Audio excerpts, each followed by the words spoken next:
રજૂ કરવામાં આવ્યું છે. 15ના નાણાં પંચની કામની મંજૂરી અંદાજે 4.5 કરોડનું બંધ રજૂ કરવામાં આવ્યું છે. જામનગર જિલ્લા પંચાયતની વર્ષ 2025-26 માટેની બજેટ બેઠક આજે ત્રીજી ખાસ સામાન્ય સભા તરીકે યોજાઈ હતી કે જેમાં આગામી નાણાકીય વર્ષ માટેનું બજેટ રજૂ કરવામાં આવ્યું અને સાથે સાથે વર્તમાન નાણાકીય વર્ષનું સુધારેલું અંદાજપત્ર પણ રજૂ થયું. જો કે વર્ષોથી જિલ્લા પંચાયતના બજેટમાં કોઈ નોંધપાત્ર બાબત હોતી નથી. આટલો મોટો જિલ્લો હોવા છતાં દર વર્ષે સાવ સાધારણ પ્રકારનું બજેટ રજૂ થતું રહે છે. જિલ્લા પંચાયત પ્રમુખ મેબેન ગડચરના અધ્યક્ષ પદે યોજાયેલી આ બેઠકમાં જાહેર કરવામાં આવ્યું છે કે ઉઘડતા નાણાકીય વર્ષના પ્રથમ દિવસે જિલ્લા પંચાયત પાસે 6.48 કરોડની સિલક હશે અને વર્ષને અંતે એટલે કે તારીખ 31/3/2026 ને દિવસે બંધ સિલક રૂપિયા 2.63 કરોડ રહેશે. જિલ્લા પંચાયત આવક ઓછી મળશે તો ખર્ચ વધુ કરશે.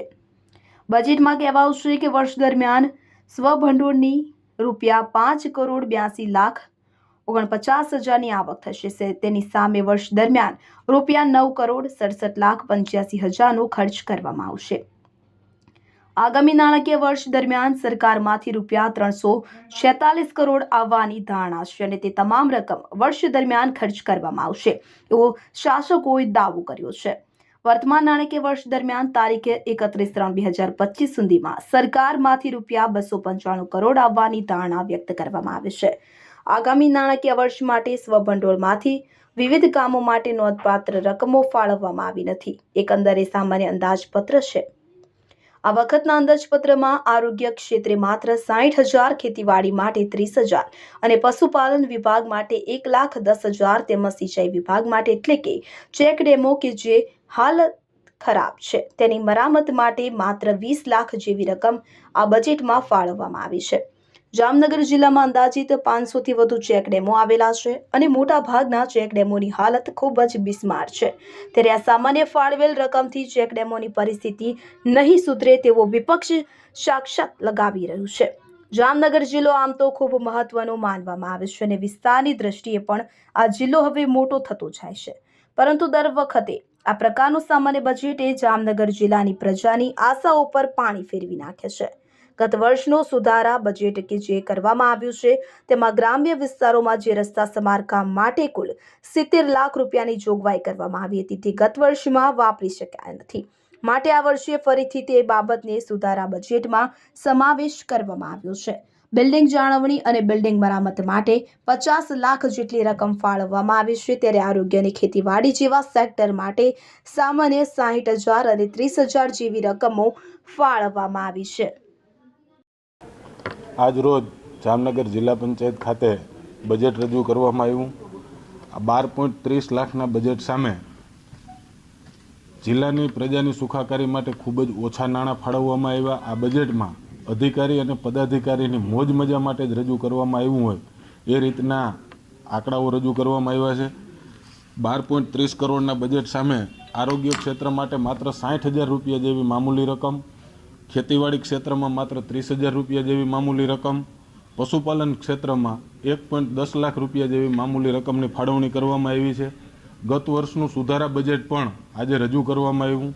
ગત વર્ષે જિલ્લાના રસ્તાઓના સમારકામ માટે સ્વભંડોળ હેઠળથી જે 70 લાખ રૂપિયાની જોગવાઈ કરવામાં આવી હતી એમાંથી 1 વર્ષ પૂરું થવા છતાં પણ જિલ્લા પંચાયતની બોડી દ્વારા 1 પણ રૂપિયાનો ખર્ચ કરવામાં નથી આવ્યો.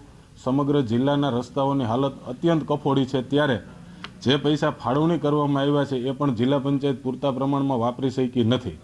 ચાલુ વર્ષે સિંચાઈ ક્ષેત્રમાં જૂના ચેકડેમો રિપેરિંગ કરવા માટે માત્ર 20 લાખ રૂપિયાની નજીવી જોગવાઈ કરવામાં આવી છે. સમગ્ર જિલ્લામાં 500થી પણ વધારે ચેકડેમોની હાલત અત્યંત ખરાબ છે.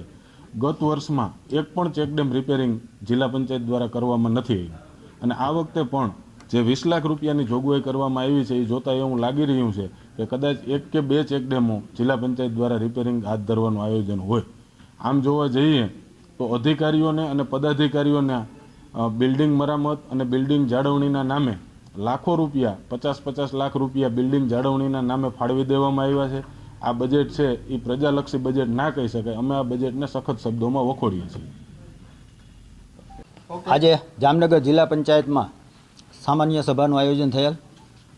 આ આયોજનમાં 15મા નાણાં પંચના કામોની મંજૂરી, અગાઉના સ્ટેમ્પ ડ્યુટી અને વિવિધ યોજનાઓ હેઠળ સૂચવેલા કામોમાં કોઈ ફેરફાર કરવાના થતા હોય તો એ ફેરફાર કરવાના કામો લીધા છે. અને ખાસ આ નવા વર્ષનું બજેટ માટેનું આયોજન આ મિટિંગમાં રાખેલ હતું. ખાસ કરીને બજેટની વાત કરીએ તો બજેટમાં વિવિધ શાખાઓના અને નવી નવી યોજનાઓના કામ માટે અલગ અલગ વિભાગોમાં કામની પૈસાની ફાળવણી કરવામાં આવી છે. તેમાંથી અમુક અંશ હું કહું તો ચેકડેમ મરામત માટે 20 લાખ રૂપિયાનું આયોજન રાખ્યું છે. શાળાઓના નવીનીકરણ માટે 50 લાખનું આયોજન રાખ્યું છે. પૂરક પોષક આહાર માટે 4 લાખનું આયોજન કર્યું છે, જે આંગણવાડીઓ માટે દેવામાં આવે છે. સ્માર્ટ આંગણવાડી માટે 50 લાખનું આયોજન કર્યું છે. એની તાલીમ લેવા માટે 4 લાખનું આયોજન રાખ્યું છે.